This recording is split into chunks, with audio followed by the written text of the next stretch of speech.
reason they do that is because they want you to have like a full stomach for when the chemo first hits you. And, you know, everything was going fine until about 30 minutes in. Man, you just feel terrible. It's like I can't even explain it to people. I tell people it's like having your veins on fire and feeling extremely fatigued in like a matter of like 5 minutes. Yeah, and I just reacted so violently. Like I was throwing up. I couldn't control my bowels. I had to run to the bathroom like 12 times because I just couldn't control what was going on with my body. You know, that kept happening back and forth. My mom is there like helping me because my dad's at work, you know, you can't stop working. But my mom's in there like just helping me out. The nurse is like trying to assist me and everything. And after that first time, that was really when I started questioning like, yo, am I going to make this? Like, is this going to be doable every time?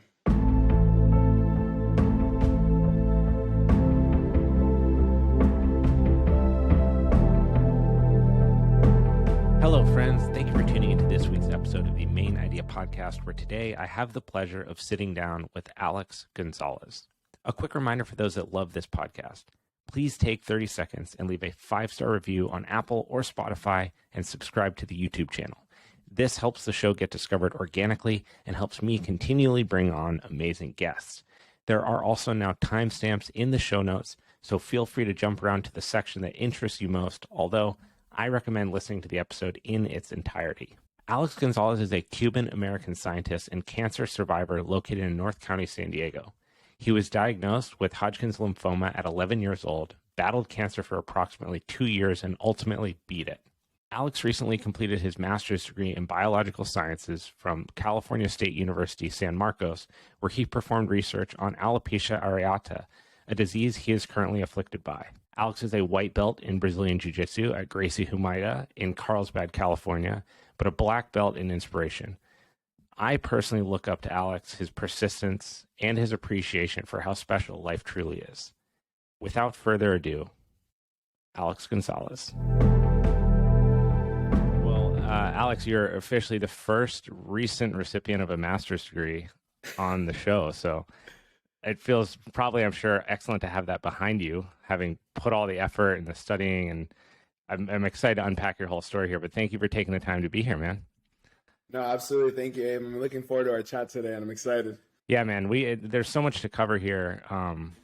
Most people will know by now that we know each other from jiu-jitsu, from striking, and it's a really cool place where you can build different types of relationships, and it's always interesting to me what people stick out or not. And I've been purposefully not asking you about your life at training because I want to ask you all about it here, because there's so many questions I have. So I guess we'll start kind of, if you can bring us back to the beginning, take us back to 11 years old, and what it is like as an adolescent to receive a diagnosis for cancer. Yeah, man, absolutely. It was a little bit crazy. I'm actually going to go back a little bit before 11. We'll go to around 9 or 10. So the way that it started was I had this like golf ball sized lump on the side of my neck. And, you know, when people get sick, sometimes their lymph nodes swell up. So when I would go to the doctor, they'd be like, oh, he's just sick. He'll be fine. Just give it a couple weeks and it'll go away. So that kind of cycle kept on going for a long time, of where they were like, oh, he's just sick, it'll go away. And then one day I go to my pediatrician, our family doctor, and, you know, she sees the lump and she's like, wait, how long has this been there? And I'm like, well, now like over a year. And my pediatrician is like, that's strange. And she's like, it doesn't hurt or anything. And I'm like, no, it like feels fine. I can touch it right now. And you can only see it when I would like turn my head to the right. There would just be like a giant sized golf ball. But when I would look straight, couldn't even see anything. So it's kind of hard to catch in the beginning. And, you know, she sends me home that day. And the next day she calls my mom and she's like, you know what? Like, let's just be safe. She's like, let's go send it over for a biopsy. And, you know, a couple weeks later, we have this biopsy done on me, and I'm like, you know, it's fine. It's like, I don't know, it's like a lump. You know, I'm a kid. What do I know? Like, you know, there's a lump in my neck. You don't care. Cool. You don't care. Yeah. So then about a week after that, that doctor calls my mom and goes, hey, like, you know, you should come in and talk about the results. And so we drive over there, and, you know, the moment I get there, it like felt a little bit eerie, honestly. Like it was different, my different experience from like going into a doctor's office. And, you know, like I'm just but you didn't a regular like checkup. at the time you didn't know. Didn't You're just know kind yet. of picking up the vibe from like your mom and the doctor. Yeah, I'm picking up the vibe Gotcha. from the doctor mostly, and then the doctor asked my mom to leave the room. And I'm like, that's kind of weird. And, they're gone for like half an hour. And I'm just sitting there like, man, what happened? Like, what could have gone wrong? And then they come in and I see my mom's been crying. Like her eyes are red, puffy, and she's like crying with the doctor. I could tell the doctor's consoling her. And, I'm asking like, what's going on? What's going on? And my mom won't tell me. And I'm like, this is so weird. And so then we get in the car. She calls all my family. She's like, hey, you guys have to meet us at home. Like, this is serious, blah, blah, blah. And I'm like, Mom, what's going on? Won't tell me. I get back home. All of my family's there. My pediatrician's there. Like, some of our family friends are there. And I'm like, man, what is going on? Like, and, I get there and I'm saying hi to everyone. And my dad's like, hey, we have to go to the room and we have to, like, have a serious conversation. And I go into the room and my dad is like, first time I've seen him crying ever in my life. And he's like, hey, like, I need to let you know, like, you have cancer. Like, you have Hodgkins lymphoma. They're like, it's pretty serious. You could lose your life. He's just trying to have a regular conversation with me. And me and him are talking it out back and forth. And then, finally I'm like, can I just have a few moments to, like, let everything process? And then my dad leaves the room. I'm in there.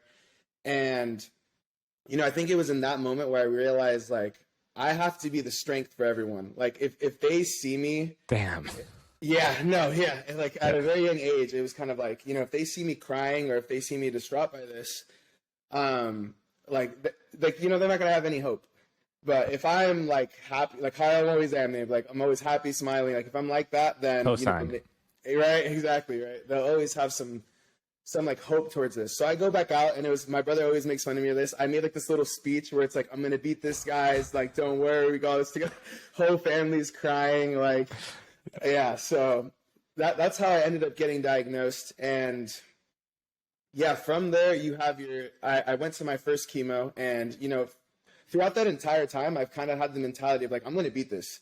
Like, maybe it was like this false sense of confidence, but I was like young, naive, and I was like, I'm going to beat this. Like, I'm young, I can get through this. But then I hit that first chemo and, they don't tell you this really like to people on the outside, but like they give you like a 6-course meal. Like, I was like, this is great. Like, I'm getting a 6-course meal, like soup, salad, sandwich, and everything. And they sit there. And the reason they do that is because they want you to have like a full stomach for when the chemo first hits you. And, everything was going fine until about 30 minutes in. Like, once they had, like, put it in, and I'm going 30 minutes in, and, man, you just feel terrible. It's like I can't even explain it to people. I tell people it's like having your veins on fire and feeling extremely fatigued in, like, a matter of, like, 5 minutes. Like, and I just reacted so violently. Like, I was throwing up. I couldn't control my bowels. I had to run to the bathroom, like, 12 times because I just couldn't control what was going on with my body. And, that kept happening back and forth. My mom is there, like, helping me because my dad's at work, you can't stop working. But my mom's in there, like, just helping me out. The nurse is, like, trying to assist me and everything. And after that first time, that was really when I started questioning, like, am I going to make this? Like, is this going to be doable every time? So. It's crazy when even just thinking about this, right? Like, how many times in a movie do you see someone go through chemotherapy or perhaps someone in your immediate family or extended family who's done it? And even me hearing what you're talking about, until 5 seconds ago, I've actually never considered what the treatment would be like on the body. I guess I always just kind of thought that it's like an internal thing, like the chemotherapy is going in and it's fighting the cancer on like a cellular level, but that's not really a physical sensation. And then over time, the cancer just kind of goes out of the body. And you get tired and you get fatigued because you're low energy. But you're fighting. Maybe you can talk a little bit about like, what is chemotherapy doing to your body while you're going through that process? Yeah, absolutely. So, like, I guess on a scientific level, there's different types of chemos, but specifically the chemo that they had when I was undergoing cancer would kill all your cells, right? So it's not like it's going in there and specifically targeting, just the cancer cells. It's killing all the cells. Like, it's trying to get the job done by just killing everything. And essentially, the way that my doctor explained it to me at the time was like, I'm giving you poison, but this is like, it's either you die or you get the poison and you kind of feel better, right? So when it went, like, almost every time I would get cancer or every time I would get chemo, they sit you down on a bed. You're there. I was there for about like 3 to 4 hours. They kind of monitor that there's no like severe reactions to the chemo. But after about 20 minutes, you feel terrible. Like it's like the worst fatigue of your life. You can feel it like making you nauseous and sick the whole time.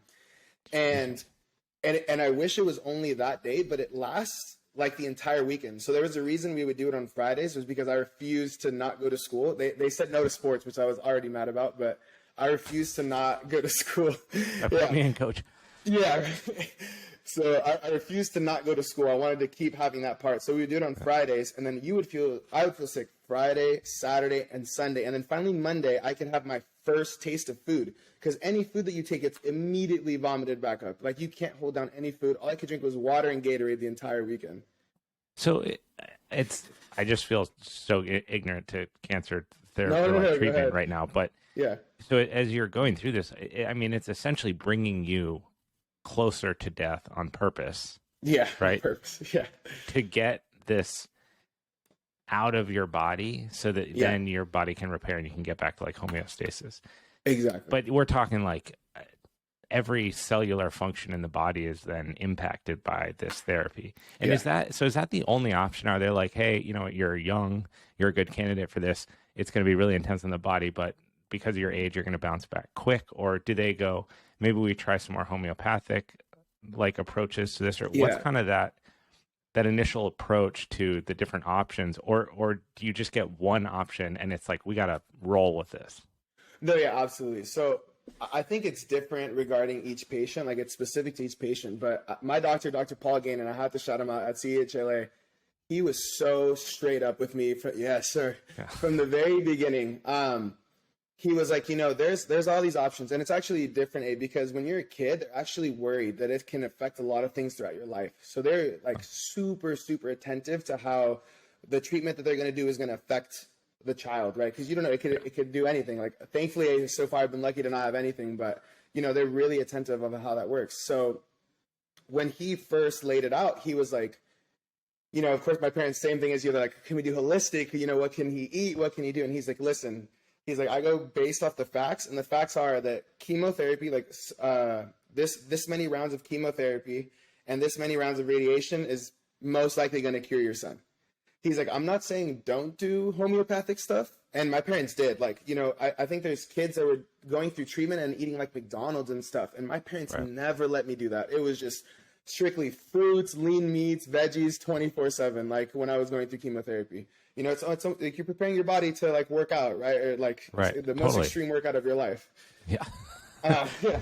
So, yeah, he was straight up, and my parents loved him because the first day he hand calculated how much chemo I would need on like a piece of paper. Like he's so old school, like he hand calculated it out, and he's like, "This is how many sessions I want to give him. This is the time frame." And since that day, we put our trust in him, and we just knew that he was the right way to go. So you can do other options, but I love that Dr. Gannon was like, this is the one that's going to save your life.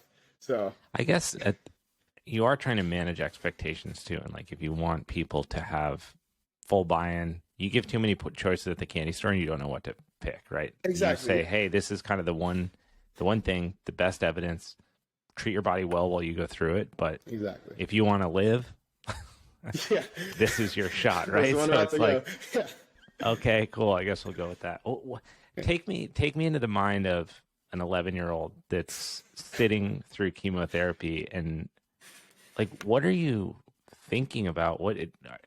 You're not old enough to be like thinking about your mortality or like your existence in the universe, right? So what kind of things are going through your head? Yeah. So I think, again, like I was foolishly confident. I kind of always had the expectation that I was going to get through it, but just going through the chemotherapy, there were so many questions of like, why? Like my parents always told me, like, I would sit there and be like, why? Like, why me? Why am I going through this? Like, why do I have to go through this chemo? And they're like, we don't know. And then it's even weirder when it's like Hodgkins lymphoma and they don't have like a concrete answer to give you, right? Like a smoker gets lung cancer and you know why they got lung cancer. They were smoking. But with me, the doctor's looking at me like, I don't know why you got it. Like, you know, it just happens. We haven't figured it out yet.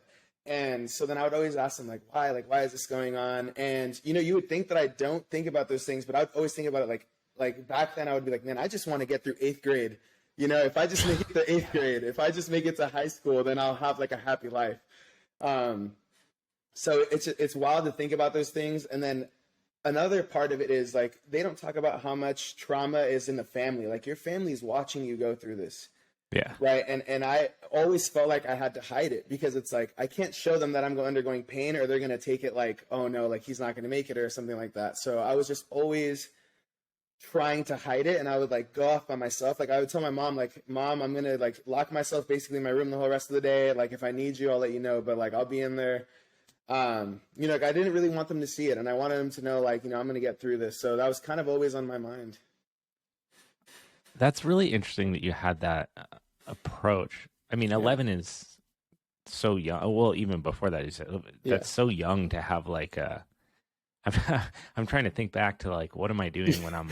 we had like moved to Colorado. I was trying to think of what I was doing at 11, or just where your head's at. But to adopt that, like, I'm gonna do this attitude versus the fear, like super, or even like you said, to think about your family and go like, I kind of got to hold it together for these people, because if I'm not like The Rock, then they're going to get down. And then who knows, maybe that has an effect on you too. Like you see your family struggling. And so it makes it harder, where like you kind of need all hands on deck to like battle this thing. Exactly. Was there anything in your life that you can think of leading up to that might have conditioned you to have that type of mindset? Because I wouldn't imagine you're like reading, you're not like 11-year-old reading David Goggins' book about, you know, running 5 million miles. Exactly. Like what does that? You know, honestly, I want to take it back to, I feel like, you know, I don't think there was one event, but I think it's just how we're raised. Like, you know, my parents, I don't know if you know this, but both of them are from Cuba. My dad came on a raft, literally 8 days in the ocean with his brother. My mom escaped on a flight to Panama, then went all the way up through Mexico and go up. And, you know, they've always, growing up, they told me and my brother, like, you know, Cubans are happy people. We're positive people. Like, no matter what happens, we're going to try to get through it. So there's always kind of this environment of like, you know, any challenge that gets thrown at you, tackle it, right? Go through it. Like, why go through it with a negative mindset? So I kind of just always had that. But then I think when I had cancer, and then like now even later on in life, I'm more like, you know, the only answer is to have a positive mindset in my head, right? Like, like making yourself a victim isn't going to help anyone. Like, right? I can't control like how I got cancer or what kind of cancer I got, but I can control how I react to getting cancer, what I can do to move from that and now in the rest of my life. That's a mic drop moment. The other thing is I wore this, it's a Cuban shirt style shirt. I wore this for you. I love it. Thank you. Thank you. I love it. I mean, dude, look at like, I'm having a good time, right? I mean, it's like Cuban people. We got to go to Miami soon. You put on a Cuban, it's like wearing a cowboy hat. It's like, show me a person having a bad time in a cowboy hat. In a Cuban shirt, right? Same thing. I love it. So when you're rolling through this, and it's a 2-year process. So, I mean, high school is going on, social like advancements going on in high school, and you're going through World War III at home. How do you do those two things at the same time? How do you be a present, young, you know, 12, 13-year-old, you're going through puberty, you're in high school, and then you're also on the side battling cancer? Like, how did those work alongside each other? Yeah, that's a great question. So, you know, I refused to not go to school because I knew that would be my escape from all of it. I knew that like sitting there and like learning and being around my friends would help me get through these things. But obviously my parents had to talk with our school administrators and go like, hey, at the same time he's going through cancer, like have some leeway with him and everything. And they're really understanding about that. But one memory that calls to mind is I'm sitting there one day, and my uncles had come from Florida, and I'm sitting in the class. And I go like this to like, you know, just scratch your head. I don't know, high schoolers or middle schoolers doing class. And I go like this, and all my hair starts falling out because of the chemo. Oh my God, damn. And I'm like, oh man, you know, and like, you know, the girl I have a crush on is like right next to me. Like, you know, you're like, here. I'm like, you know, so I'm like, oh no, like why right now? I got this like, for you. Yeah, that was for you. Yeah, and it falls out, and I'm just like sitting there for a moment, and I'm thankful to the teacher at the time, because immediately is like, Alex, like come up, like go to the principal's office, like someone needs you. And they call the principal's office, and they're like, hey, his like hair is falling out. And that was the first experience of that happening. Yeah, that was the first time of like the hair completely falling out. Right in front of the girl, dude? Right in front of the girl, man. I was so upset. But I go to the principal's office and, you know, he calls my dad and my dad's like, oh, we'll get this sorted out right now. 20 minutes later, my uncle's pulls up to the school. He's like, hey, let's go. Takes me to my house, gets some clippers, shaves my head, and then shaves his head. And I'm like, man, like with a family like this, how could I not? Like, you know, so, you know, they made it normal. And then thankfully everyone at my school was like, they understood what's going on. You know, we had a very close-knit community at that school that I was at. And, you know, they were all understanding. And they never, like, if I didn't want to talk about cancer, they wouldn't talk about it. They would just treat me like a normal human being. So I'm always thankful for that community, for what they did for me. It's interesting how that happens in high school, like what people get bullied for and what they don't. Like I think the severity sometimes it's so big that it feels bigger than everyone. So it's not like someone wears a silly shirt to class and then everyone's like laughing. It's so real that everyone kind of gets behind it. Exactly.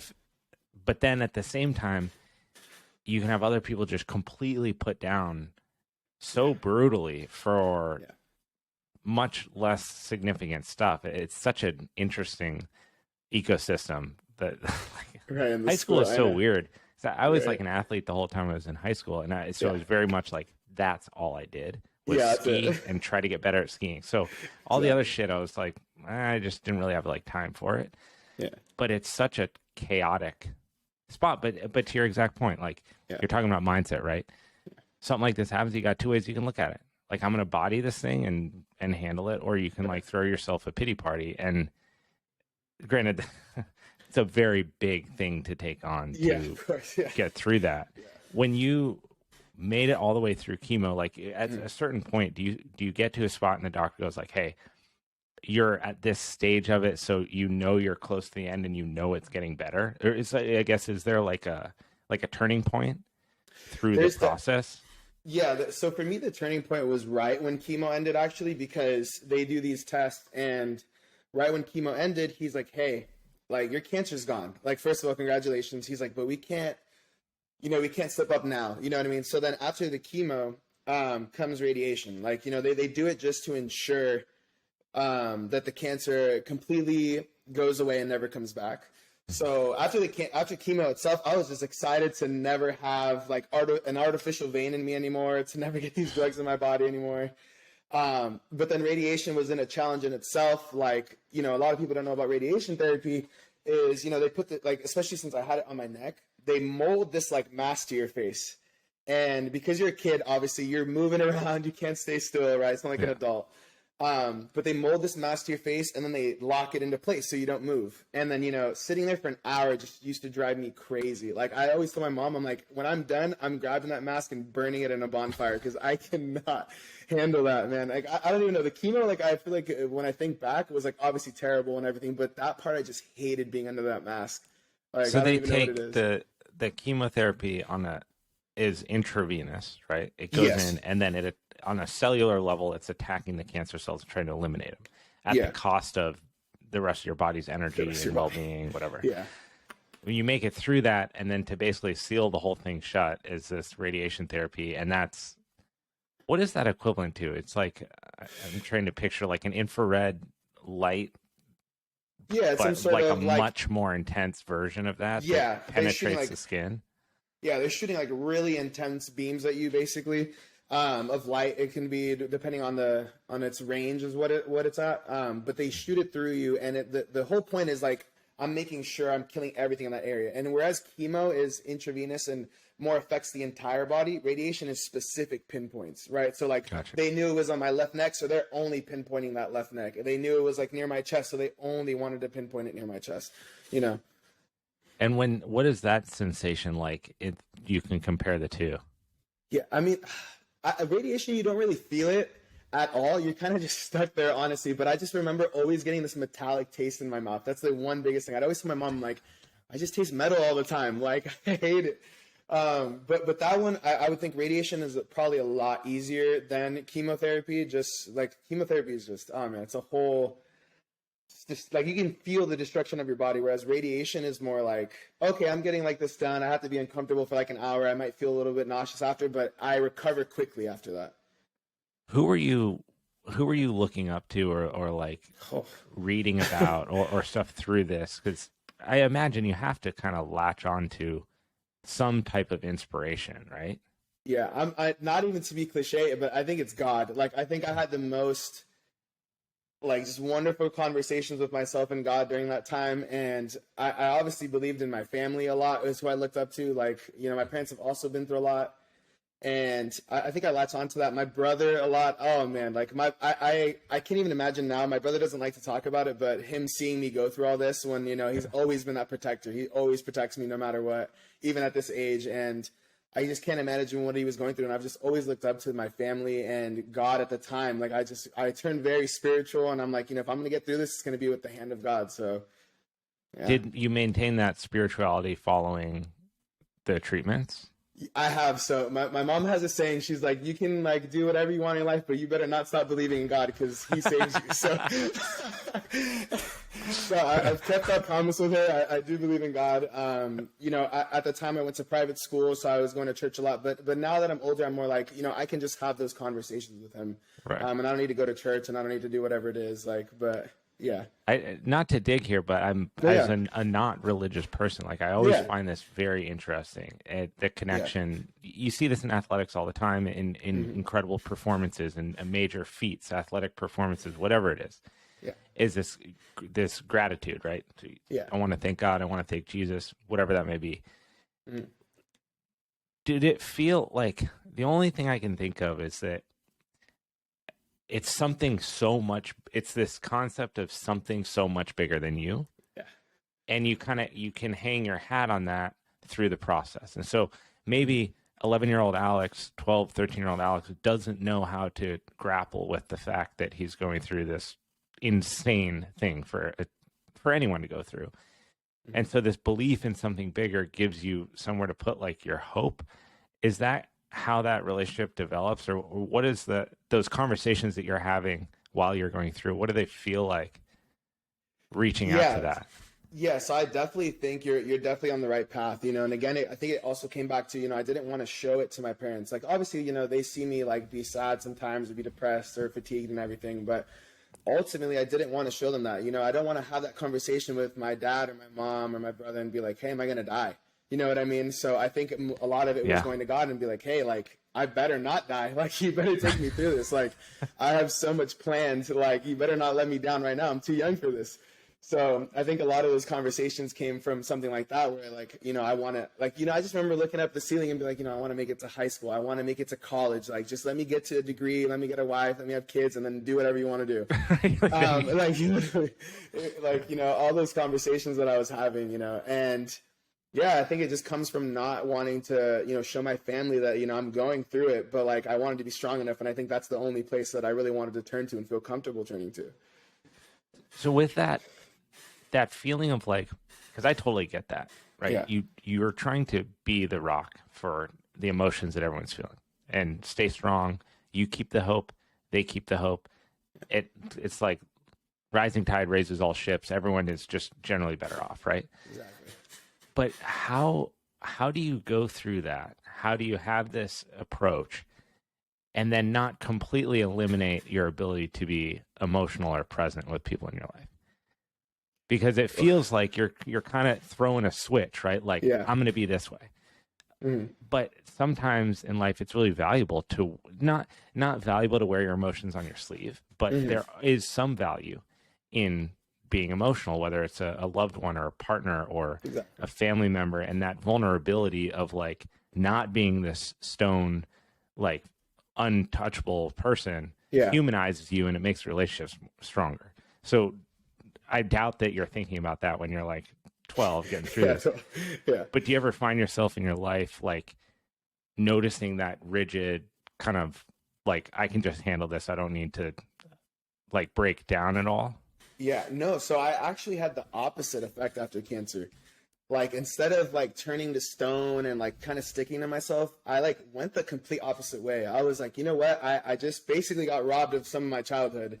And, you know, as much as like everyone else was having fun, like doing their, whatever middle schoolers do at the time, you know, I didn't get to experience a lot of that. Like, you know, I couldn't, like, you know, my friends would go to school and then go hang out. Whereas me, I was like, I got to go to school and get ready for the war on Fridays, you know? So, so with that, I kind of like the moment I was done with cancer, and like, you know, this is why people always ask me, I'm sure you've heard Darwin say it like in class, you know, he's always smiling, always happy, you know? And I took that approach of like, why not always be happy? Why not always be smiling? You know, like I would walk through that ward of like the cancer ward, and I'm like, you know, if I just smile at these people and these kids that are like these families that are having chemo done, radiation done, you know, that might give them a sense of hope. They're like, if they see one kid smiling, why not?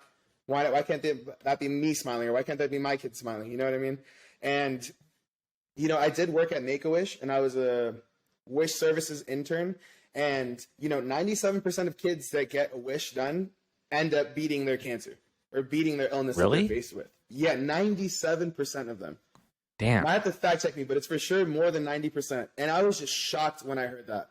I was like, that just shows you a positive mindset or one positive event in that person's life completely can flip the switch. You know, how are you going to beat something if you already have the negative mindset of like, I'm going to die, or I'm going to lose to this disease, right? Never. Yeah, I mean, this is a jump to what we'll talk a lot about in a little bit, I'm sure. But like, I mean, that's like martial arts, right? Like you tap gloves, and if you're like, I'm going to get my shit rocked, then it's not going to go very well, right? Yeah, exactly. So you have to have some sort of confidence. What was it like working with the Make-A-Wish Foundation?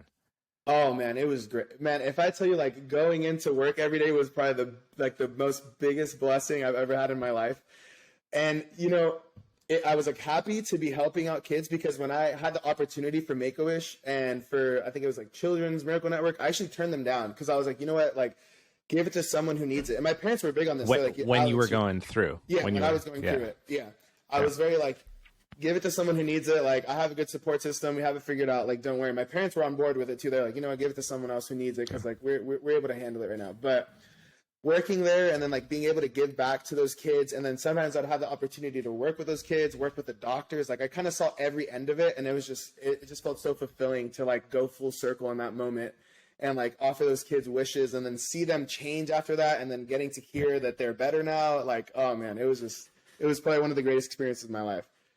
Not to be like morbid here, but in those situations, there's obviously kids that don't fare well, right? Yeah. And that receive the wishes and they see the support, and then as it's like the most sad thing on the earth, but their body's not in a position to fight it and they pass away.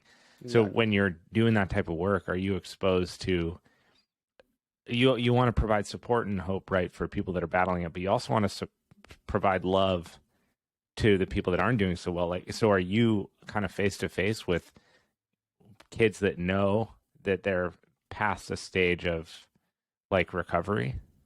Yeah, so there were a few instances where there were kids like that, but I think Make-A-Wish's methods are really good, where they were like, you know, you're still providing this happy moment for the family, you know, regardless of the kid, right? Yeah, like, you know, many times this kid is like completely in pain and always like feeling bad, and that's just one instance where like the family gets to see them happy and not worry about anything. Right, not worry about when's the next treatment coming, if they're going to make it past the next day, you know. And so many times families would reach out and be like, you know what, just thank you, that we're so thankful that we have this memory with our kid, you know, that we could have never had without you guys. And, you know, obviously it's unfortunate. I don't want to see anyone lose their life, but, you know, I think that, again, a positive is coming out of that. At least the family is like getting this positive moment with their children. So, well, and them too. I mean, I can't imagine or begin to imagine what it's like to be in their position, but to have something that's like, I'm sure that they look forward to the day where the Make-A-Wish workers are coming through every single time, right? Like that moment where they're coming in is like the best part of their day, to see and experience something that isn't just going through the therapy. It's like, absolutely. Here's something that's totally different. Like, this guy's rad and we're laughing and now it's fun. And like that moment on the spectrum of experience that they go through before they, you know, unfortunately pass away is like a positive.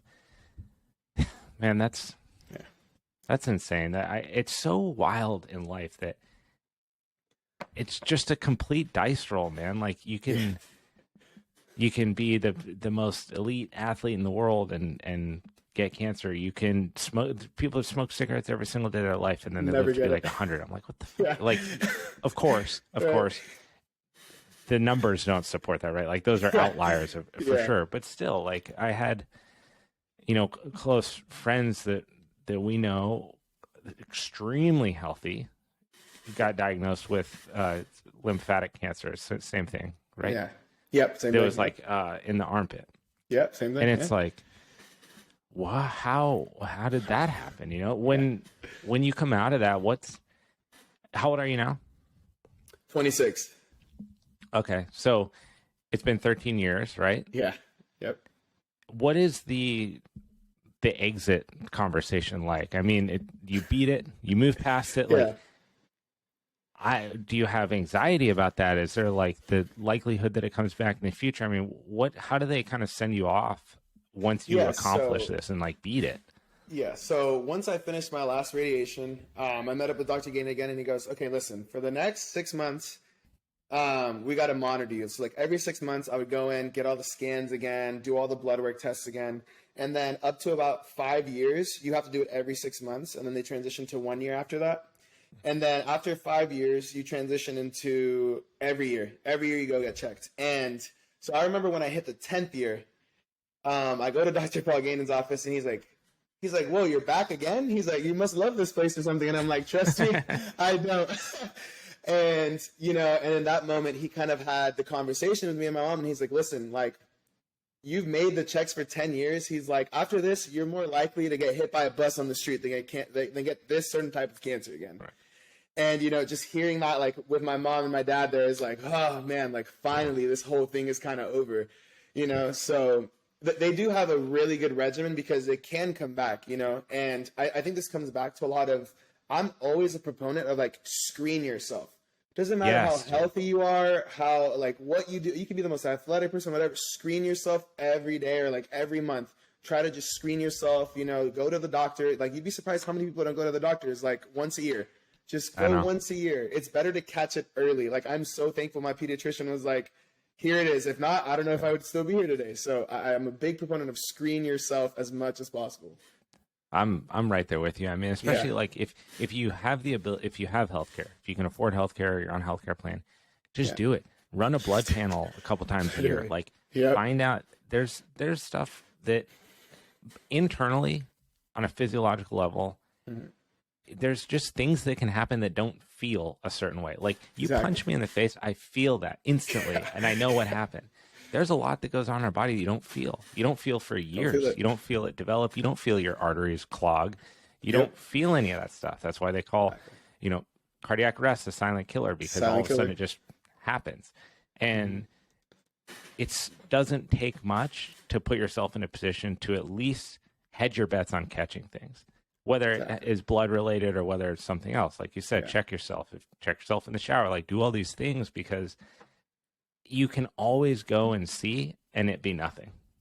Exactly. And it's just nothing. I was freaking, this is so dumb, but like we watched this one documentary, and there was this like guy who was diagnosed with cancer in like his lumbar. And of course, I know nothing about this person's lifestyle. They were in a position, and they had genetics that all led like to this happening. Gotcha. Yeah. And of course I happened to like injure my back at around the same time strength training, and I was in freak out mode. So I went in, I did like an MRI, I got everything looked at, and it was nothing. But the fact that it was nothing, it felt so like you don't know until you get that affirmation, right? From someone that's like, no, look, hey, this is just it's a disc issue. Our discs degenerate over time. Yours is going a little faster, and you're like, okay, cool. It's not that. But it doesn't take much to go and screen. For stuff like that, from what I understand, it's not like yours was visual, right? But it's not necessarily painful. Yeah, no, mine wasn't. It's actually weird because people that get Hodgkins lymphoma, they feel fatigue and they feel like all these like migraines and headaches, and I never got any of that. Like my mom would always ask me, she's like, "Do you feel sick or anything?" I'm like, "I feel normal. I feel like completely normal." And you wouldn't know it. You wouldn't know it, right? That my body was like literally trying to destroy itself. But I felt completely normal. That I was never fatigued, never had any migraines, never like felt I felt like a normal kid, like literally just going through middle school. So Yeah. That's crazy. Yeah, that's even more reason to check. To get checked. Yeah. Was there anything about that experience that pushed you to want to pursue biology and in your studies? Yeah, that is probably the reason. Yeah, that's the reason that I wanted to go in. And I didn't necessarily know at the time I wanted to do doctor, but I didn't know any better. Of course, because I'm seeing Dr. Gainan and work with me and everything. But I knew I wanted to be in science, somewhere revolved around science, no matter where it was, even if it was like science and business or science and marketing. I wanted to be surrounded by science. Yeah, and that's because kinda, that had such an impact on your life, literally. Absolutely, right? Yeah. Like it was amazing to watch. Like, and you know, I do want to shout out another person is Penelope, my nurse. Like, I don't know why nowadays nurses just get like completely disregarded. If it was not for that nurse sitting by my bedside 4 hours every Friday, I probably would not be here. Like, the most attentive person in the world. Like, I still go back and give her and Dr. Gainan like a little gift on the holidays or some little gift every year. I love that. Yeah, like the nurses are just amazing, and like people kind of brush them off all the time, but the nurses are the one that are there for you, like changing the dressing on your arm, like hand holding you literally through the chemotherapy. And I just feel like they get disregarded a lot, but like, man, she was like probably one of the most influential people during that time, and like helped me keep that good, solid mindset. Yo, shout out Penelope. Yeah, literally. I had it's so funny, and now I'm kind of thinking back. So when I was, you've seen the scar on my chest? Yeah, I've seen it. You see that, right? Yeah. So when I was 16, actually, this was at UCLA also. We lived in Colorado, but we found this doctor who pioneered the surgery called pectus excavatum, where they take a asymmetrical growth on the cartilage on your sternum, and they cut it off, and then they depress everything back down so it's even. You ever see someone with like their shirt sticks out, or they have like a depression like that? Yeah. So mine was like that, but it was asymmetrical, so it buckled on one side and stuck up. And so we found this doctor who would do the surgery at UCLA. We flew out to California, and I got that done. And it was 8 hours of surgery. They like stitched a metal rod in my chest, and then I had 3 days in the hospital, 6 weeks outpatient like recovery, and then another surgery to get the rod taken out. But while I was there in the hospital for 3 days, while they're like trying to get you to go to the bathroom again for like 3 days, right? Because you're on all these fucking drugs, and you're like. I had this like morphine drip, and I just lay in bed and watch like Seinfeld, and then I just like click this thing nonstop. And they had such a surreal experience. Like they had this separator. There was one other bed in where we were, and the guy next to me he had stage 4 cancer, and he was passing away. He was like 29, and his family was coming in every night, and I'm sitting there like whining about my chest with a literal juxtaposition like 15 feet away, and I'm like, man, I'm like, whatever, this sucks, but like I'll deal with this. And I had these 2 nurses. One was this lady, I don't remember either of their names now, but because I was so much like morphine and stuff when I was in there. And then I had this Samoan dude who was like 450 pounds, and he was like 6'2". I mean, he looked like the mountain in Game of Thrones.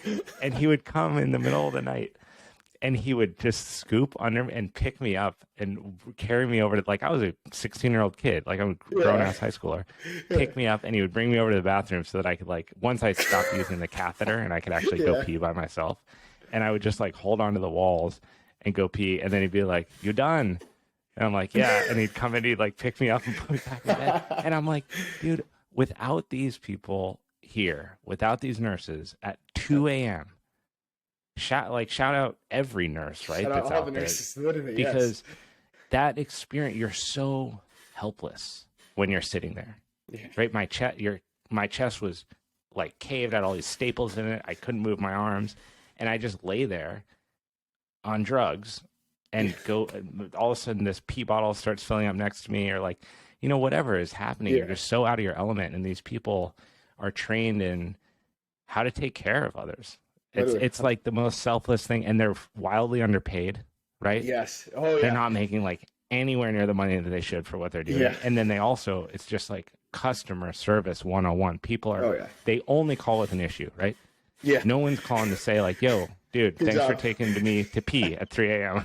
It's just like, "I need a bedpan. This is the wrong medication. I don't like this bread." Whatever. So yeah, shout out Penelope. That's awesome. Literally. And you still have a relationship with her?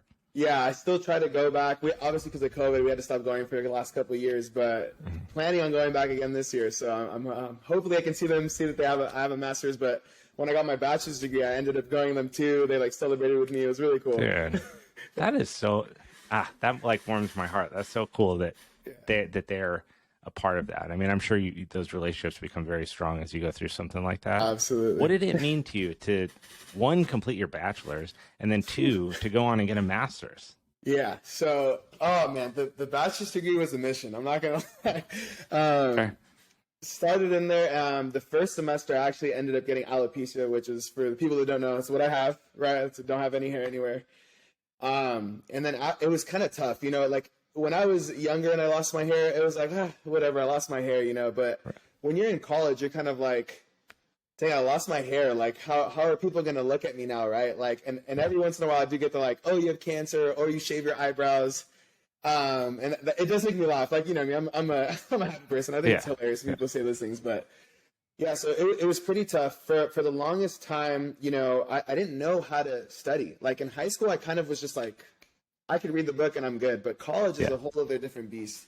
And so I struggled a little bit. And, you know, these general science classes that you take, you know, they don't tell you that they try to weed you out of those classes, right? Those like big general biology courses, they're to kick you out of there. They want to see like if they can kick you out of the major, which I thought never made any sense, right? Like I think the whole reason you're there is like you should be there to teach me, right? Because I clearly don't know. So why are you trying to kick me out if I don't know? If I at least have the intent to gain this knowledge, why not try to help me out?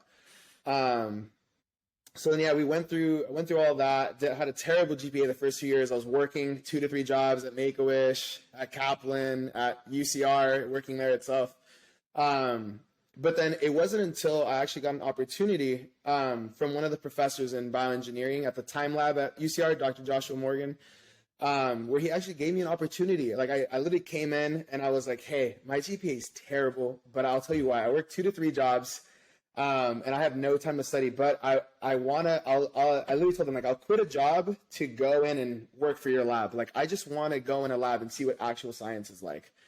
And, you know, he didn't have to give me that opportunity. I had a terrible, terrible GPA, but once I got into the lab, once I understood the lab stuff, the science stuff, like the extracurricular or like the academia stuff, like actually doing the schoolwork, immediately went up.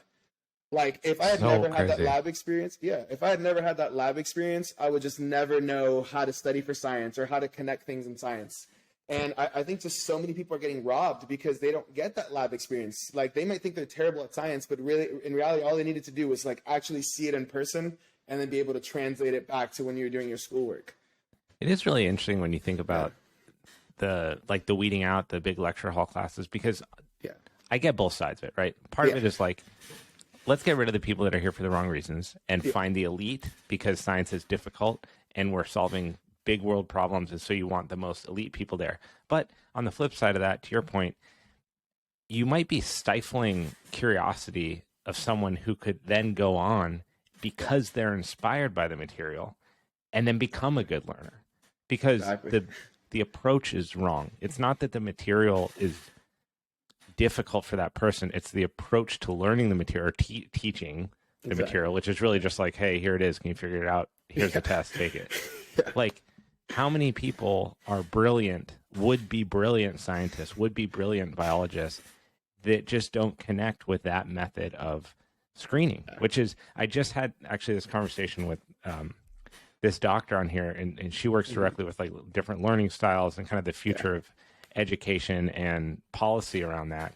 And there's a lot of these like flexible learning approaches now where you take a class or a group of kids and then you kind of cater within the same system, you cater the learning style to what they do. Like some kids are generally just more social. They learn better in an environment where they participate and they talk. Some students are more reclusive, but that doesn't mean they're stupid. It's just they learn a different way. Some have to be more hands-on. They're like more of a Montessori approach. So when you do them all under the same roof, everyone gets better because they all get to learn the way that they learn. So you might have not done fantastic in these big fucking, you know, whatever biology classes where you're like just a number, but then you get to the granular stuff and it's like, this is what I came for. So you're Exactly. in there and you start connecting with this material, and then how did it go from there through to the masters? Yeah. So once I did that, right, like I did my, I was in the lab and I finished school, and I had no idea what I wanted to do. Like, obviously at that point, I know I don't have the GPA for med school, but obviously I was still doing like med school stuff. But still, even then, I was like, I just want to do science. Like, what can I do out there that's like, science? So I had one of these classes by, his name is Dr. Jeff Perry, and he was teaching us about endocrinology. And that was probably one of the only classes I sat in the front for like every single day. Like, I was the first one there asking him all the questions and everything. So I built like a relationship with him, and I just asked him, like, hey, can we like meet after this and talk about like what's the future in science? He sat me down and he's like, apply to grad school. Like, who cares about the GPA? He's like, you know how many people I know that have their PhDs, that have like accomplished things in life, that had a terrible GPA in undergrad, and now they're like winning all these awards in science and like publishing all these papers.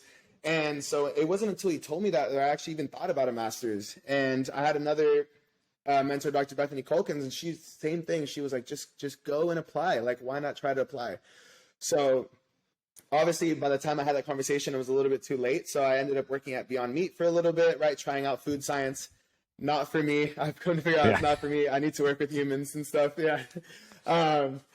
So then I applied to here at San Marcos under Dr. Julie Jameson. And I just thought, like, again, like the path is kind of being shown to me, because she works on alopecia, which is what I have. And again, I'm coming in with not a big GPA, but she was willing to take the chance on me. And I think it's paid off for us both. So yeah, that's wild. So a couple of things there. So you worked at Beyond Meat. Yes. What was that like? I mean, that's like basically the food version of a startup, right? I mean, you're like changing the industry. Yeah. So at the time, I was vegan. Of course, as you know, I was trying to grow my hair back from alopecia. Yeah. Well, no, I'm not today, but like when I met my fiance, she had been vegan for 7 years. On the drop of a dime, I became vegan overnight, and I was for a year. So I was hammering Beyond Meat, fucking everything for like a year, and then I was like, wait, dude, this is just as processed as everything else. Yeah, so there I was an innovation lab assistant, and basically I was like helping create new formulas to come up with the food. And to me, it like it blew my mind at the time. Yeah, because I was like, I didn't even know you could have science and food. Like, I don't know why I didn't think those two things would like ever connect together, but they obviously do. And so yeah, I was trying to help come up with new formulations for food. Some of the stuff is like out in the market now, which is weird. I like walk by and I'm like, whoa, I helped make that. Like, it's kind of weird, yeah. So, but then I realized like, it's not for me. I don't like smelling like all these weird smells every day when I walk into work, and working with really weird stuff and like taste testing stuff. Like, but it was such a cool company. Like, I don't want to downplay that. It was really cool. Like, if you're vegan, or if like you're even interested in food science, what a company to like grow and like explore those things. But for me, I always wanted to get back to like the human side or the translational side of science. So immunology was like the perfect step. Are you vegan now? I'm not vegan now. What was that like, leaving veganism? So I laugh because I love saying it's so dramatic like that, because I watched my fiance do it after 7 years. Yeah, man. So it's hilarious. My friends always laugh at me because one day I just texted all of them and I was like, yo, I just want some fried chicken. And I just went to like Popeyes and I just ate fried chicken. And after that, I was like, yeah, I'm never going back to that.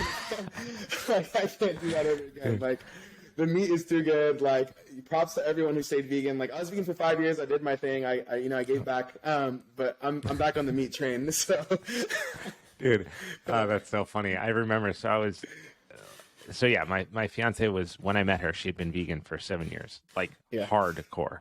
No, and so I'm reading Eating Animals, and I'm reading the China Study, and I'm like, dude, I'm eating it all. I'm like gobbling it up because I'm like, in hindsight, I'm like, how much of it was me being like curious about being vegan, then how much of it was me like really wanting to date this girl and have my fiance. So I don't know. It's like 50-50. But I remember I was in Oregon with some friends for a bachelor party, and I get a text from her that's like, I'm going to get eggs. And I was like, what? I mean, that was huge, dude. Like, she was hardcore vegan for years. Yeah. And It's just one day. I'm telling you, it's one day that it happens. And I remember like after, so I had been from when her and I started dating, like over, and dude, I mean, I went to work, I ate meat for lunch, I went to bed that night, and I woke up, and for a year I was 100% like, I wouldn't touch a label if it had milk powder in it. I'd be like, nah. Yeah. Yeah. And I was leaving work one day, and my favorite sushi place was right below where I worked up in LA.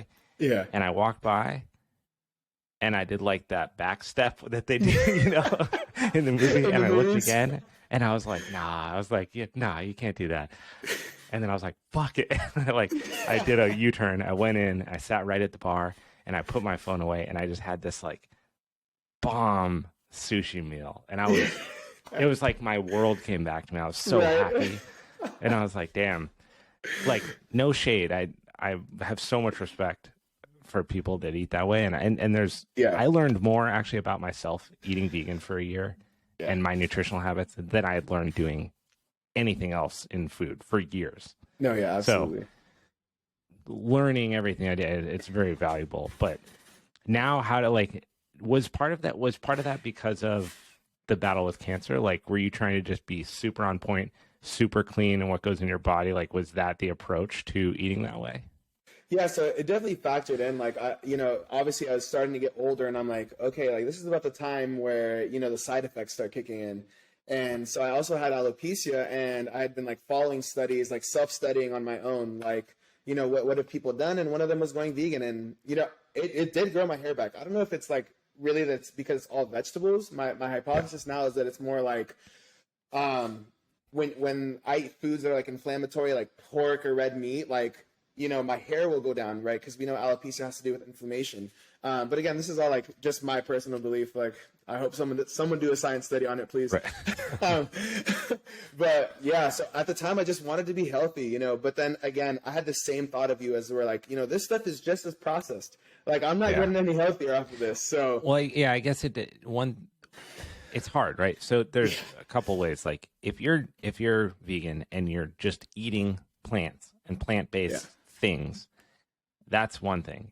Yeah. If you're being vegan, but you're really just trying to replace all the meat shit you used to eat by eating like seat and chorizo and like tons of tofu and tons of fake burgers and fake hot dogs and exactly, like if now you're missing the point, because you're taking more nutrient empty foods that are processed just as much as the other stuff, but without as much nutrients, and you're eating that.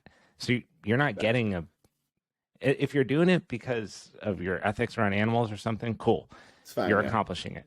But the trade-off on quality and nutrients is not happening if that's the way you're doing it. And I found myself like, dude, I'd want to like smash a hamburger. So what do? I go and I get triple decker Impossible Burger with fake cheese. Like, exactly. Dude, that's disgusting. Exactly. When you could just get a regular burger at In-N-Out. Right. So then you're like, and your stomach's all like destroyed because you just shotgunned a bunch of chemicals. Exactly. Yeah, that's funny. Yeah. So with the alopecia, you said your hair grew back? Yeah. So how does that happen? Yeah, I think you can kind of tell right now sometimes when we're training, but I get like little patches of like hair that grows back. And alopecia is such a frustrating disease. Like, anyone that will tell you, like, one day you'll get like so much hair back, and then like 6 months from now it's all back gone again, right? And like some of the treatments are like JAK inhibitors, which like, they're a little bit like, they're not per se like the cure for it, because at the end of the day you're being treated with this drug that's suppressing your immune system, right? So like per se, someone that had cancer, I don't want to have my immune system suppressed anymore, right? Like, so, and I remember that conversation when it came time with my doctor, and he's like, hey, would you rather like be healthy or have hair? And I'm like, well, when you put it like that, like, I'll definitely be healthy, so it's a frustrating disease. But yeah, my hair was growing back. It like, the outline completely grew back. I never actually grew it out because I'm just okay with being bald now and just having a shaved head. Yeah, I would say you like own it with the bald biologist shit. Like, I love it. I think, dude, all this shit is like, it comes down to how you carry yourself. Everything is how you carry yourself. Like, if you're whatever the thing is, whatever it is that you're insecure about, if you carry the insecurity first and you show it everywhere all the time, exactly, then you're going to embody that. But when like you don't get to feel how other people perceive you, you only get to feel how you think they do. So like, exactly, I don't know. I've never known you any other way, right? Yeah, so I'm like, dude, just rocks the fucking bald hairdo, dope. Like, exactly. I don't know. I didn't know nothing different. And so many people are like that. So, but we create these things in our head. We're like, oh man, I should do this or I should do that, or like no one fucking cares, man. Yeah, they don't care. They really don't care. when you're working with, so now within your master's, you're working directly with alopecia. Yeah. Are you working in the capacity with clients? Are you looking at just like this disease in general and how it represents itself in different people, and then ultimately how to like cure it or work towards a cure? Yeah. Or was it just something you're interested in because it's personal to you and you wanted to know more about it?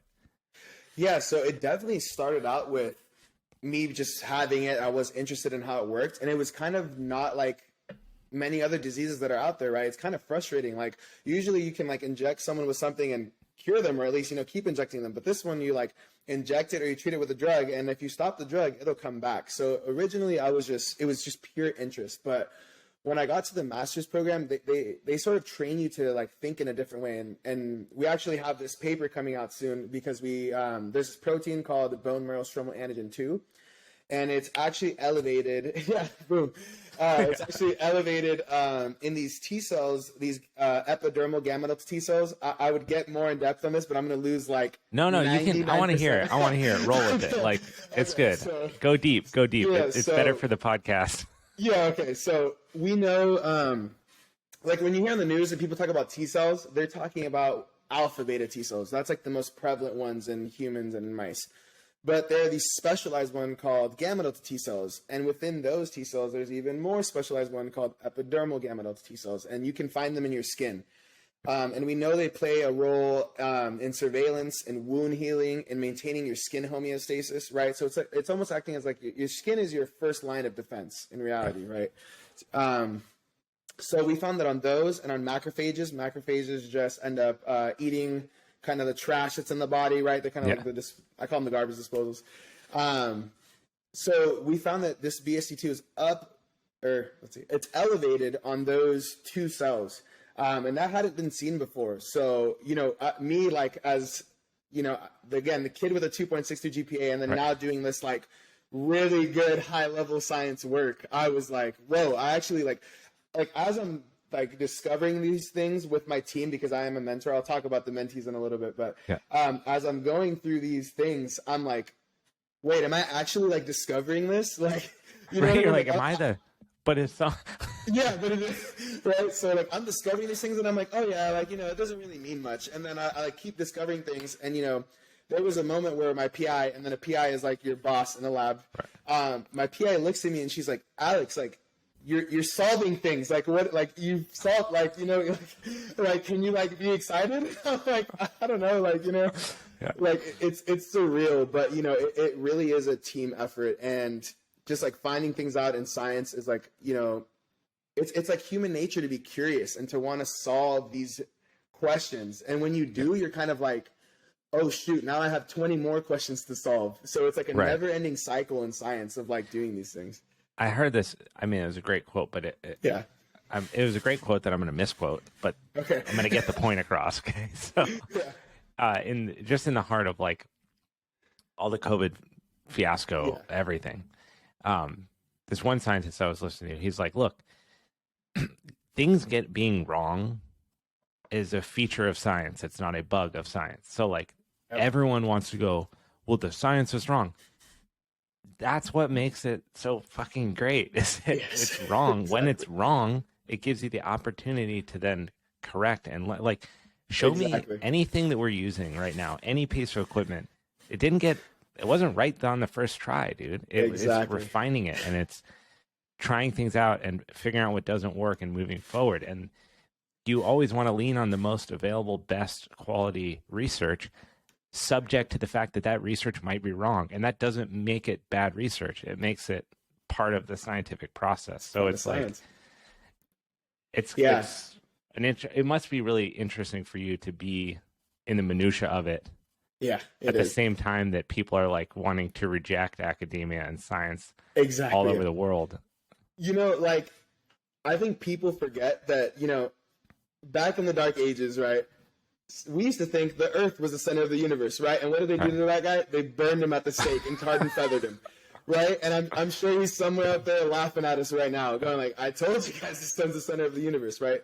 So I think people tend to forget that. And with the failure thing, one thing that I almost every week or almost every day in my lab, I go up to my mentees and I'm like, you are here to fail.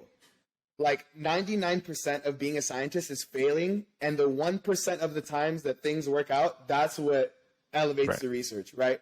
Like I tell them, you have to have this mindset of like, you can't be afraid to fail. If you're afraid to fail, you're never going to do great science. But if you go in with the mentality like, this is probably going to fail, right? Whether it's like you making a technical error or the science just not working, most of the time you fail. Like this is true in every lab I've been to, you're going to fail most of the time. But it's that 1% of the time where you succeed that leads to great research and great science. Yeah, like there was, what was this? I'm going to butcher the breakthrough, but there was just a major energy breakthrough that a group of scientists achieved like in the last week or so. And they've been working on it for over a decade. Yeah.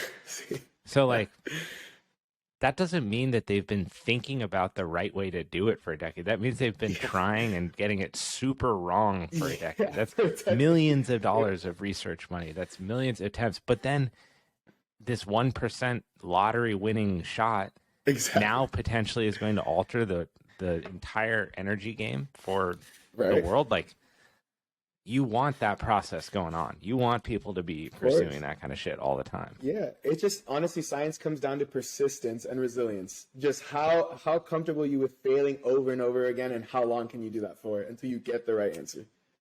That couldn't be you want to talk about some martial arts? Yeah, I was a perfect transition into jiu-jitsu. I was like waiting for the right moment of when to throw it. It's all about timing, right? Martial arts is all about timing. Exactly. How did you get into jiu-jitsu and striking? So for the longest time, I've always watched the UFC right away. My dad does a lot of mixed martial arts, but for some reason, he never wanted me to do it. But finally, like I turned 25 and I was like, Dad, you know what? I think it's time. Like, I'm going to do it. Like, and I'd always liked jiu-jitsu. And the reason I actually went after jiu-jitsu is because it takes at least 10 years to get the black belt. Yeah. And I think that is the perfect, just test to callous your mind. Before I even started, I was like, I'm going to challenge myself to at least do this 10 years. Like, I want to get the black belt. Like, I'm convinced, no matter what, I'm going to go for that black belt. And I like that it's I have to show up every day. I remember the first time I went into the Carlsbad gym and I got my ass handed to me like no other. And, I thought I could at least go in there and, get a takedown or something. No. First day, I went 0 for 10 the first day. Let's just say that. So, and that day I was like, oh, yeah, this is the thing for me. Like, if I can go in and get my ass beat every day but get 1% better every day, this is, the sport that I want to be in. It's interesting, the mindset that not that it can't be molded through the process, but that you kind of have to have for jiu-jitsu to work, right? That approach, knowing, I was the same way. I was like, I'm super curious about this thing. I want to go try it. But it was in the first time that I went, I realized how much I didn't know and how long the road was going to be. But there's no greater teacher of patience than how hard you have to go every day. You can go in and you can train a little bit less intense, right? And in some cases that's advisable because it's good to keep your body in good position. Sometimes you overtrain, you don't want to get hurt. But you think about, by the time that you get a black belt around your waist, how many days you've trained and put yourself there, right? And you will see this. I've already seen it in the amount of time that I've been doing this. How many people stop between white and blue? Hundreds, dude. And then you get into that blue and people just stop for weird reasons. They get out of it. They're like, oh, we moved. what, you couldn't find another gym academy? Like there's like 5 million in like a 1 mile radius here. Or they get, they have a kid. Well, whatever it is, it just weed out. And you go to any school, right? You look at a class, if everyone was there, hundreds of white belts, and then it's just less and less and less and less. And it's this persistence, this like, you just keep going. You just keep going. You just keep going. You get tapped. You get tapped. You get tapped. You get tapped. And then you don't. And then you do, and you do, and you do, and you do, and you do. It's like constant cycle. But there's something about that. When you started doing it, did you start just jiu-jitsu, or did you also start doing striking at the same time? So, I did both at the same time because, I love the jiu-jitsu and the ground game, but I know, like, you have to be well-rounded nowadays. Like, the UFC is the perfect, like, you have to be well-rounded. You can't just be a striker, can't just be a wrestler, can't just be a grappler. Got to have a little bit of both. So I went in the first day and I did both and haven't stopped since the day. So it feels good so far. I love the stand-up for just it being something different. Like, you learn. When I first started doing jiu-jitsu, it was funny because I felt like what people would tell me about it is like, dude, if it ever popped off, like, people just don't understand how much I'd like whoop their ass because I roll. And I'm like, I was like, damn, that's true. They show you some like arm lock they would do, and you're like, wow, that guy would fuck me up. Yeah. And then you meet Steve, and you're like, so it would never go that way, actually. Yeah. And then you start to see, because I'm like you, I mean, I've been a fan of the UFC for as long as I can remember. I'm watching fights with kids in high school I don't even know because none of my friends were like down to watch it. And you just see the levels to this stuff. Like, man. It's insane. How do you push through do you ever draw from your ability to overcome this insane diagnosis when you're younger and this like persistence mentality that it takes to show up every day when your body's banged up, and you look around and you're like, damn, it's this group of people again? Like, No, I think just with the cancer, it's definitely like cemented the mindset of like, you have to go into something and know like you're gonna fail, but your end goal is to win. Like, I have this like group chat with my friends, and specifically my best friend. Like, every Sunday, we don't text each other like, hey, like, I hope we win this week, or I hope we get things done this week. Every Sunday, we send one thing, and we know what it means. We have to win, right? And the whole embodiment is like, we have to win this week no matter what. Like, someone else has it way harder than you, and they found a way to succeed this week. So why can't you do it, right? So it's just this mentality we always have. And when it like translates to jiu-jitsu, I won't lie, there's sometimes where I'm under there, someone has me like in full mount, and I'm like, man, I would rather be any place than here right now. But then I think I'm like, and like in the beginning, it was very like, I don't want to be in these uncomfortable positions. But then like, after training with you, after training with like Gabby, Henry, some of our professors, Darwin, Steve, and all this, I learned like the opposite should be true. I should want to get into those bad positions because once I'm there, I'm like, I'm here. I'm in a bad position. Like, now how do I work to get out of here? So like my game, even in the last month, has completely changed. Like after our tournament, completely changed about how I thought about everything.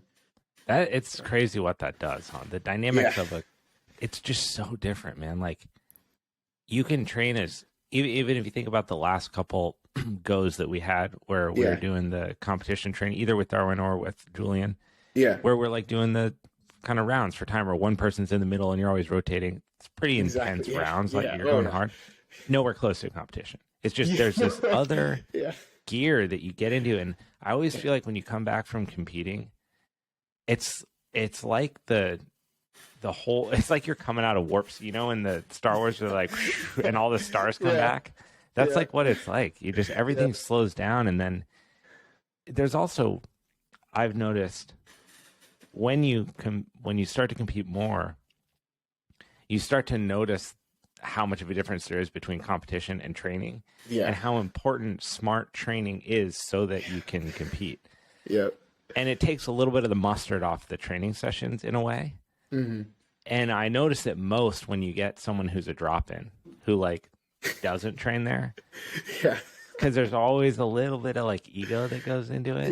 Just a little bit. And they want to turn it on, and you're like, all right, you kind of always rise to the occasion just because it's natural to do that. But it changes how it makes you so much better. Yeah. So quickly. I feel like a competition's like 3 months of training packed into like a little weekend. What were your takeaways from the tournament here in Del Mar? Yeah. So first of all, it's such a great event for it to be my first event. Like, what a well-run event and everything, and such great competitors. But, you know, I lost both the matches, and now I keep, like, you know, it's crazy because I actually on your podcast, I heard Dave talking about how, like, sometimes he'll go back and review his, like, old tapes sometimes. Yeah.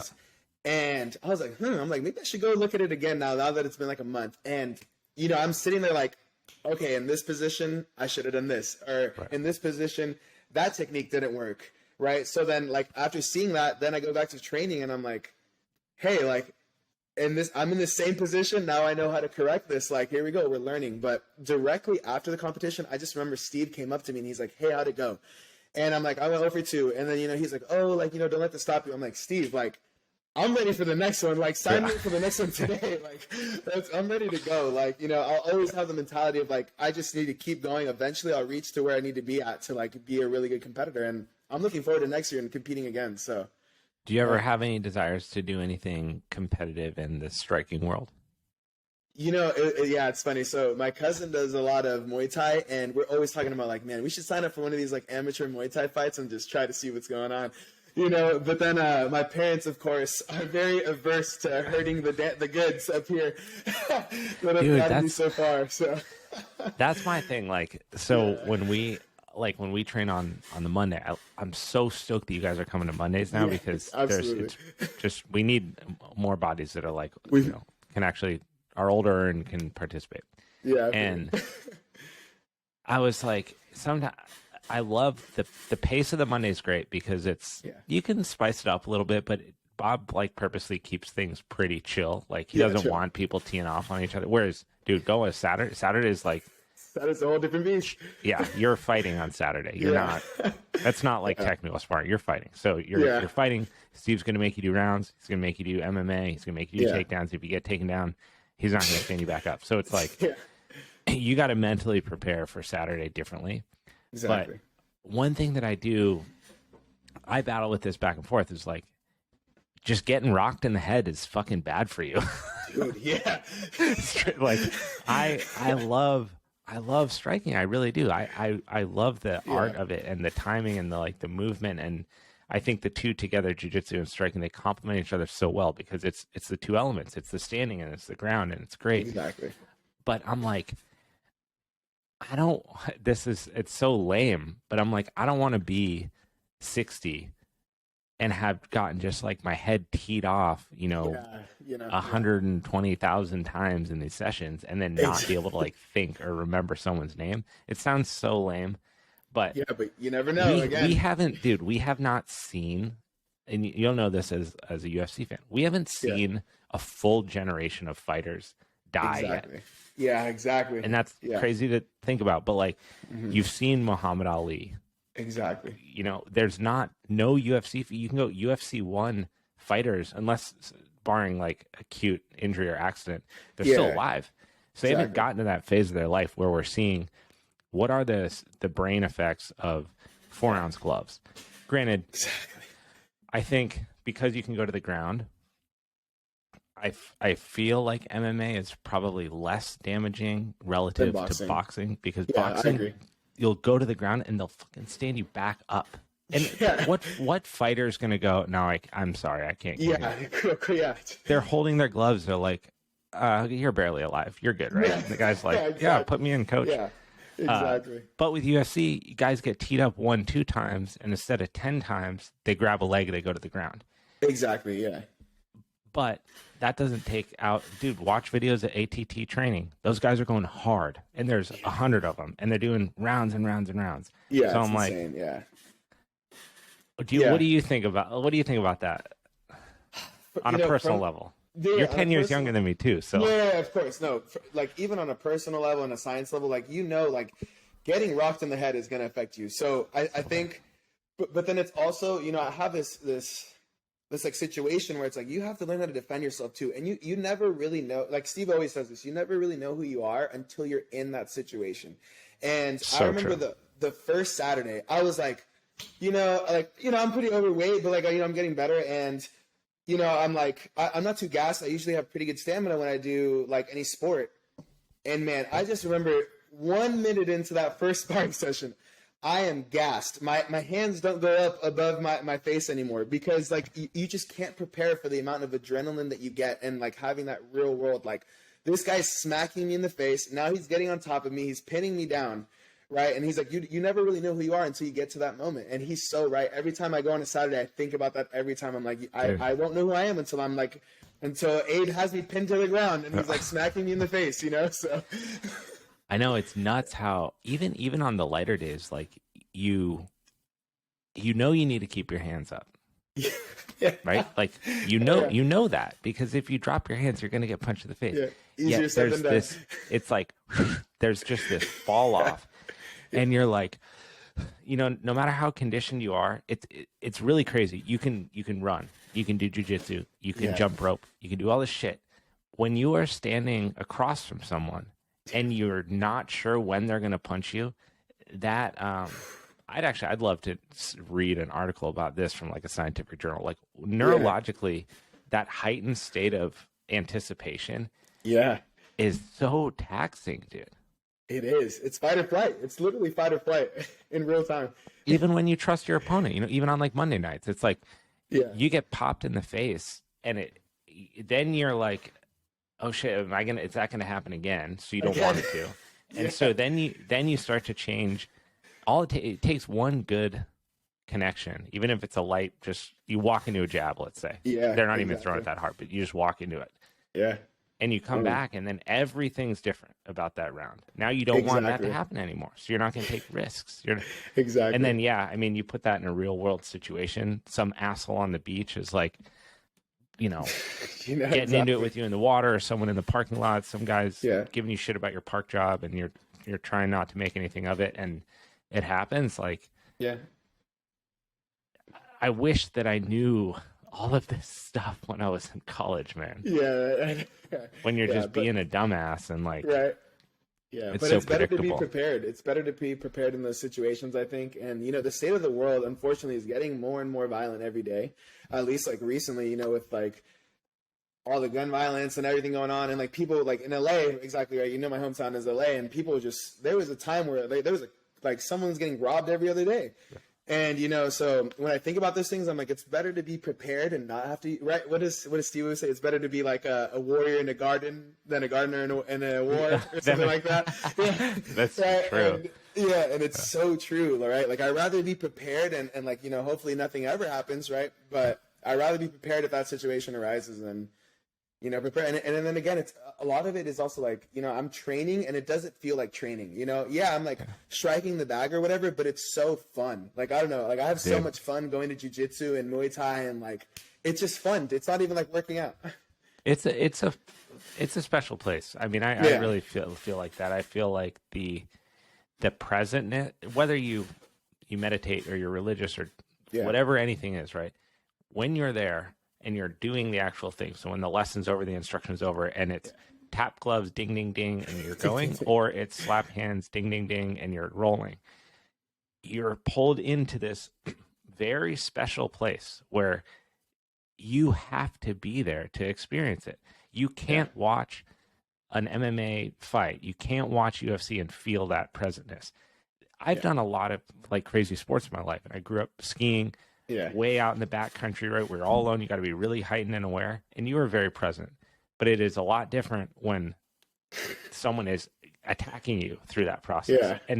So what it does is it just eliminates all the shit in your life, all the problems you're thinking about, the work stress, this, like that hour and a half that you get to be at training is something super special. Yeah, it's the best. Absolutely. Well, Alex, you are a warrior, and you can stand in whatever gardens you want to, man. Like you are an inspiration and an awesome dude. I'm very grateful to be able to train with you, and I'm super, super stoked that you took time to do this, man. We'll have to do this again for sure.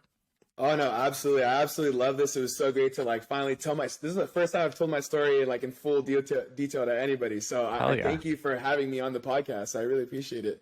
Yeah, man. And I think you gave a lot of shout outs. So I almost feel like we need to put like a shout out list together to all the nurses and people and everything. No, I would like to link in the show notes, and we'll connect over this, but anything like Make-A-Wish, foundations, absolutely. like any of that kind of stuff that you feel like would be a good place, we'll put a link in the show notes. So if anyone's listening and they want to get involved or donate their time, money, resources, anything like that, we'll put some research or some links for like cancer awareness or stuff like that in there too. So awesome. Perfect. Yeah. Check yourselves, everybody. Yeah. Check. Awesome. Screen yourself, please. It takes a village. It takes a village to raise a warrior. So thank you, Alex. Thank you, Abe. I appreciate it, man. See you at training.